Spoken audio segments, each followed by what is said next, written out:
Well, hello everybody, it is Bonescoon here, and welcome back to the Daily. So, yesterday you guys had some questions for me, and I'm going to go ahead and read those off in just a moment. But before I did that, I wanted to go ahead and mention a couple of things. The first one is my Patreon page. So, I have modified the tiers for it, and I think that they are pretty good now. Eh, I don't know. It's really objective, but subjective. Goodness, I don't know the correct word. Huh. But the $1 tier is pretty great. For those of you that are really interested in my card game and my process and going through that, as well as the future of my channel, the $1 tier is definitely a good thing to do because it gives you access to channels on my Discord that delve deep into stuff like that. I also changed another one, but it's a more expensive tier. But the $1 one, I don't know. Give it a check out if you would like to. In addition to that, those of you that are interested in stocks should definitely check out Robinhood. I have a link to both Patreon and Robinhood in the description. Robinhood is an easy-to-use investing app where you are in control of your own stocks, and you get to pick which ones you buy, no commission fees or anything like that. And even better than that, when you sign up with the link in the description, you get one stock for free. And this could be an Apple stock, just saying, which is valued at about $150 right now. But more than likely, it'll be a $6 to $8 stock, which is still really cool because worst case scenario, you take that stock, sell it, throw the money into your bank account, and uninstall the app. The choice is yours, really. So check it out if you want to. But I've dragged on with that stuff, so let's go ahead and check out these questions. The first one comes from the wildfire community, but I wonder who that is. Who is Outlaw, and do you like working with him so far? Outlaw is actually Outlaw X James. Thanks for asking. He is a pretty cool guy over in the UK who approached me to be an editor for my channel because he wants to see it grow, and that's really awesome stuff. And yeah, I love working with him so far. And even more than that, though, I love getting to know him. He's a pretty cool guy. Next up comes from Dominique Haggart. My economy, defense, military, monster are all maxed out. Maxed out. I've been jumping around on my research. What do you recommend I focus on? Well, that's a tough one to say. It really depends on what you want to go for. If you want to go for combat, then I would definitely, let's go ahead and pull you back up again, up over yonder. I would work on army leadership. Now, there is a reason for this. These ones right here, maxed out, it enemy enemy army attack debuff. So it debuffs 10% when maxed out of your opponent. That may not seem like a lot. What some people don't realize is that's not... Let me pull this up. You go and look over here.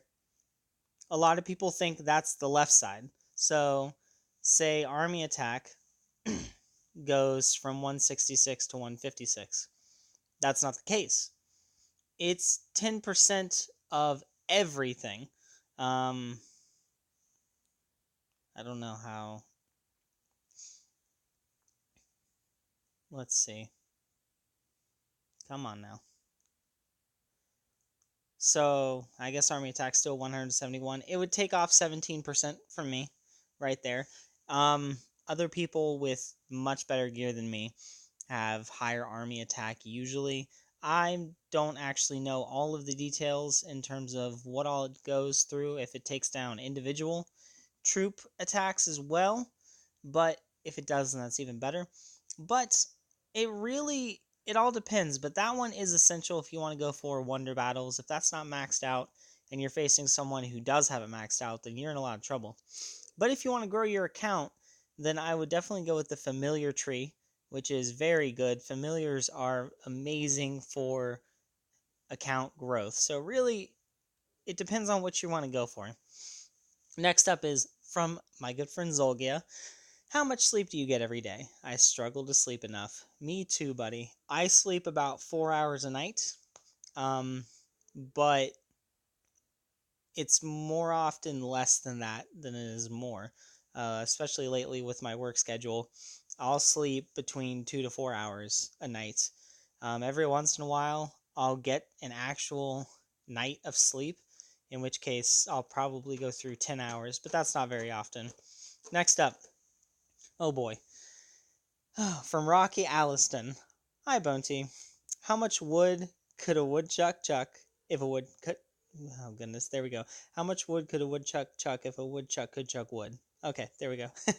Serious question. What are your plans in the future with your YouTube channel and card game? Just curious because I haven't heard about the card game in a while, and I know you're constantly working on your YouTube channel. I'm impatient. LOL. Well, Rocky, the card game is almost done in the sense that the cards are done, but I decided that I wanted to go ahead and expand and build a lot of lore in order to kind of flesh out the cards that people will be playing. So I'm putting like backstories to those characters and explaining why the kingdoms are at war with each other, because I don't want it to be some sort of cheap little gimmick. I want it to be something that's built up, something that makes sense. Like in Magic the Gathering, their story is very expansive, and they aren't just on little pieces of cardboard or anything like that. They have novels, they have a very expanded storyline, something that makes you care about the characters a little bit, and I want to try and do that too. So that's a good question. FreedomSki asks, if you quit the game, what would you do with the little or extra time you have, and who would you give the account to if you did? Also, your gems. Sideways face. So, if I quit the game, oh, what would I do with the extra time I had? Well, I would definitely put that into making other games for my channel. And so I'd probably move on to another mobile game that was an MMO that people would like to view over time. But I don't know. It depends on if I had my laptop by then or not. Because if I did, then I'd probably move on to a lot more PC games for my channel. But I would definitely still put the same amount of time and effort into my channel. Who would I give my account to? Raiden. I would give it to my friend Raiden and trust that if I ever wanted to pick the game back up again, he would allow me to have the account back. I did it for him. I got his account when he quit, and now he has control of it again, and it's better than my account, so that's good. Also, gems. Told you not to ask. I told you not to ask. Alright, Will TP says, my question is, do you want to have YouTube as a full-time job? And if not, what career do you want? Honestly, yes, I would love to. I used to want to be a history teacher, but it's not... I don't know. I looked more into it, and the curriculum is just, it's so demanding. Like, it's something that's like, I don't have the freedom to express and teach what I would like to teach. So I really lost interest in it. I lost passion in that. But as I lost passion in that, I really gained a passion for this YouTube channel and also for the card game. So a career would definitely be a combination of this YouTube channel and then growing and maintaining my card game, because after I release it, I want to be able to release expansions and things like that. But I don't know. That's really iffy. They're both really iffy, and in my current standing, neither one of them are going to become a thing that allows me to go ahead and quit my job over and focus on. So, but in a perfect world, that's definitely what I would want. Cade Guthrie asks, what drives you? Not what do you do for fun, not what makes you happy, not what's your dream, but what drives you. Goals and ideas are great, but what's the fire made of that keeps you burning through life? Well, it's support, honestly. I have a very supportive girlfriend. I have a really supportive family. One time, I know I just stopped working fast food within the last few months, and I'm 26 years old. And I know a couple years ago, I was still mid 20s, and I was a college dropout. Dropped out once, and then went back, and then couldn't afford to continue going. So I put myself thousands of dollars into debt, student loans, and everything. And while I was in the middle of all that, and still living with my mom and everything, I told her that um, I was really sorry for disappointing her. And she looked me dead in the eye and said, "You've never disappointed me." And that really got to me. Like that, the support that my family gives me is just undying, no matter what. After that, I spent the next few months and got myself completely out of student loan debt. I found myself a place, moved out, everything. And really decided it was time for me to actually try and make people proud. Not that they weren't, because I guess they were, but I wanted to give them a reason. I wanted to do something with my life, and along the way, I've just met more people that support me, and so that's what it is. Yeah. Next up is Leo Marcus. What's the best troop comp to cap a solo march? Well, Leo, I'm not I'm not an expert in this field. It's been a long time since I've had someone try and solo me on purpose. I'm too dang big for it. Um, Most people pass up trying to double rally me, even when they have my troop count. So I don't I don't really know the answer to this. I know that numbers matter if you want to cap a solo march. If you're just being a solo trap, it's not too difficult. You just gotta be a little smart about it, and you have to have the numbers on your side to be able to do it. But sorry. Um, Next up is Warbrah. What's 1 plus 3 plus 5? Well, my friend, that's gonna be 9. So good stuff. Bad as Brownie asks, what are the 3 most important familiars that help growing? I have many familiars, just don't know which ones to max. For growth. That is a good question. That is the question. Um, so, for growth, if we're talking any tier whatsoever, buddy, I gotta tell you, Gymming Gremlin is definitely good for its gyms. But honestly, Trickstar is very good as well.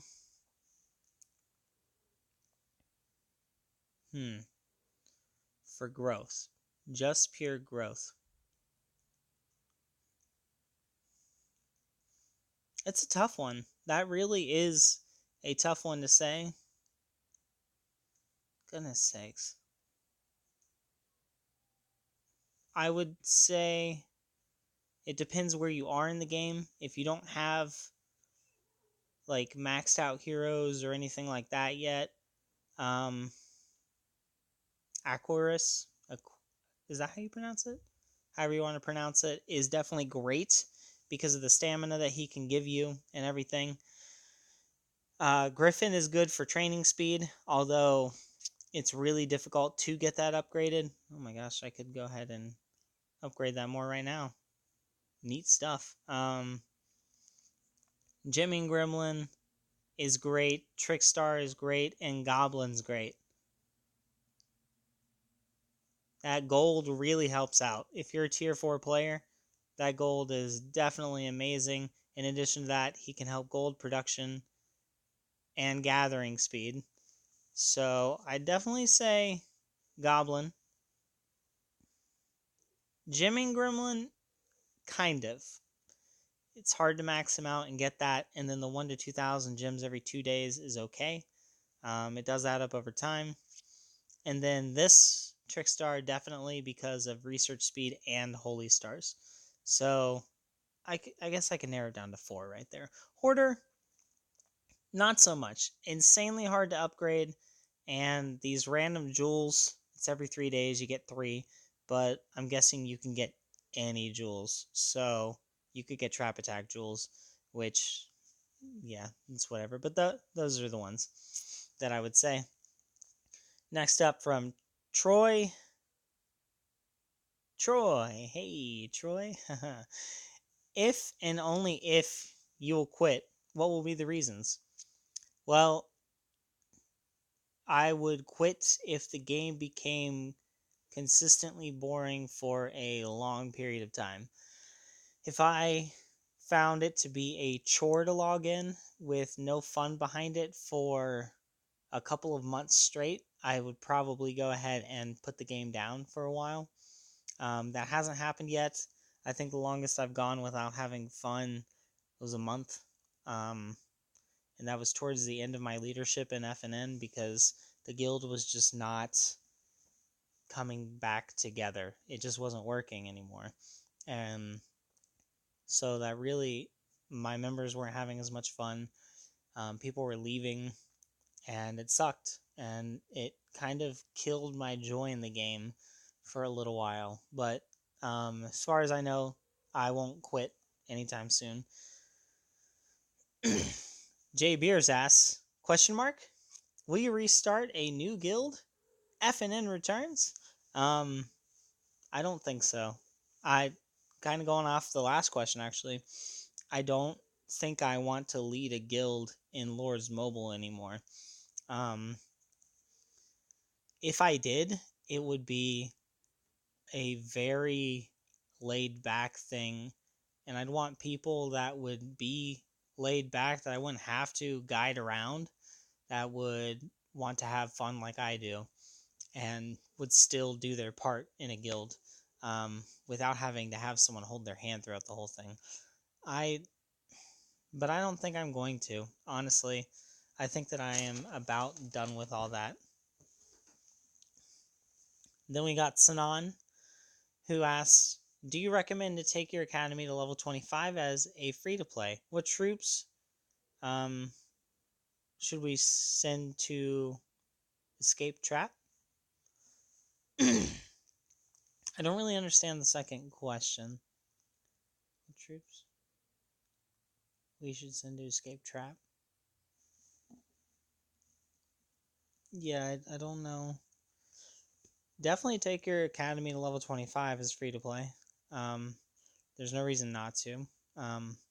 Do it at the proper pace, but unless you're trying to be a trap account, in which case you want to keep your might as low as you possibly can. So that's kind of iffy. I probably would not go ahead and do that then. At least not for a while. I don't know. That's up to you. Tobias Hedorn asks, would you recommend to unlock familiars level 5 and 4 after T4, or is monster research more important? Familiars level 5 and 4? I'm guessing they just mean maxing out familiars. Monster research is definitely more important. You get more stuff a lot more consistently with monsters than you would with familiars. In addition to that, your guild needs your help with that stuff.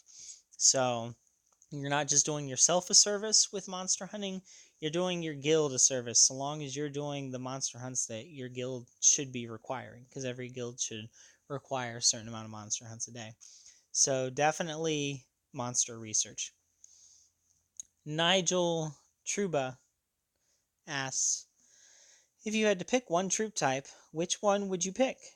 Which is your favorite troop type? Infantry, range, cavalry, or siege?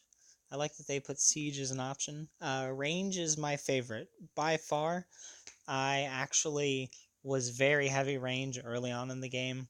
It was a bit of a downfall. I was really predictable. Getting rallied and rallying was not good for me because everybody knew that I had almost all range. It was before I was good at the game. Not saying that I'm good at the game now, but it was before I was pretty good at the game. Yeah. So definitely range. Fuzzy Sausage asks, and I believe that this is the final question. Phone as a cheap to play, I like that term, as a C to P player, nice. As a cheap to play player who is struggling to get gems to unlock Altar 25 and research is coming along decent, what is your opinions about the Wedge Attacks instead? I feel that these would be more useful to have unlocked in battle to be an effective team member first when making a rush to get T4. Having a castle that is strategically powerful can do more damage than one that is strength by numbers to me. The wedges are weird. When I first started the game, there weren't phalanxes or anything. Everybody attacked in infantry formation. It went infantry, cavalry, then ranged, no matter what. And that's why when you're unlocking them, infantry phalanx isn't something to unlock in research because it's the default. It always has been the only one there. When the wedges were first introduced, they were better for defending because with wedges, your troops are kind of closer together. So instead of like somebody hitting your castle and you get all ranged or something up front, then you suffer all ranged wounded and that's it. Like if they know that you're in ranged formation, then they could hit you with all infantry and then boom, you just lose a lot of range out of it. The wedges affected things because then the range would be a lot closer to the other troop types, so you wouldn't get countered as hard. Even if you did get countered, it wouldn't be as hard. But on the other hand, if you countered someone else, it wasn't as effective because you didn't have as much of that up front. It wasn't as good for attacking. But these days, wedges are a weirder concept because of the strategies that have been developed. I feel like they're not used nearly as often as they used to be. So I don't know. I would work on other things before the wedges. They don't take too long. Once you get deep enough into the game, you'll find your times to research things lower drastically. And then eventually, whenever you get around to it, it would take you just a little bit of time to research all those wedges. And so you could breeze through them after you've gotten a bit more into the game. I would wait a little bit, but again, that's up to you. Now, favorite question. Man, it's hard to choose, but I think I'm gonna go with Cade's, because that one hit me right in the feels. So Cade, you are the winner this time. So I don't remember your in-game name, so comment please and leave me your in-game name, and I will get back to you. And again, guys, check out Patreon and check out Robinhood. Um, Robinhood, you get the free stock, and I also get a free stock. So if you want to support my channel, then help me out. Download Robinhood, try it out a little bit. It is very secure. Trust me, I did my research into it before I downloaded that app. So no matter what information asks of you, I speak from personal belief and experience that your information is secure. Anyway, until next video, guys. Bye.